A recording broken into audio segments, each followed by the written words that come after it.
പിണറായി വിജയനുമായി ബന്ധപ്പെട്ടുള്ള അഴിമതി കേസുകൾ ഹൈക്കോടതിയിൽ വരുമ്പോൾ ഹൈക്കോടതി ജഡ്ജിമാർ പോലും പിന്മാറുന്നു. ലാവലിൻ കേസ് സുപ്രീം കോടതി ആയിക്കോട്ടെ, രാജ്യത്തെ പരമോന്നത കോടതിയിൽ പോലും 10-50 തവണ നീട്ടിവെക്കുമ്പോൾ നമ്മൾ സംശയിക്കണ്ടേ? അതെ, കേരളത്തിൽ 3 ജഡ്ജിമാരാണ് പൊടുന്നതിനെ മാറുന്നത്, മനസ്സിലായി? എന്ന് മാത്രമല്ല, ജഡ്ജിമാരുടെ മേലും സ്വാധീനം ചെലുത്താൻ യാതൊരു മടിയില്ലാത്ത ഒരു നേതാവ് ഇവിടെ ഭരിച്ചുകൊണ്ടിരിക്കുകയാണ്, മനസ്സിലായോ? ലോവർ ജുഡീഷ്യറിയാണ്. ലോവർ ജുഡീഷ്യറിയെ സംബന്ധിച്ചിടത്തോളം അവരുടെ ട്രാൻസ്ഫറും പോസ്റ്റിങ്ങും പ്രൊമോഷനും എല്ലാം തീരുമാനിക്കുന്നത് സംസ്ഥാന സർക്കാരാണ്. ഇത് സംസ്ഥാന സർക്കാരിനെ സംബന്ധിച്ചിടത്തോളം വളരെ പ്രമാദമായിട്ടുള്ളൊരു കേസാണ്.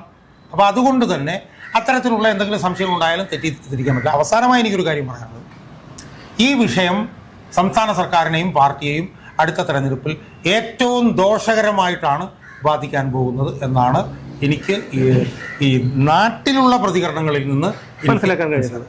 അല്ല, തീർച്ചയായിട്ടും അത് ഏതൊരു കുറ്റവാളിക്കും അവൻ്റെതായ മനുഷ്യാവകാശം ഉള്ളൊരു നാടാണ് നമ്മുടേത്. പക്ഷെ അതുപോലും നിഷേധിക്കപ്പെട്ടുകൊണ്ട് രാഹുൽ മാങ്കൂട്ടത്തിൽ തെറ്റുകാരനാണെങ്കിൽ അയാളെ വിധിക്കേണ്ടത് കോടതിയാണ്, അല്ലാതെ ഈ പറയുന്ന DYFIക്കാരോ അല്ലെങ്കിൽ മറ്റു ആരുമല്ല.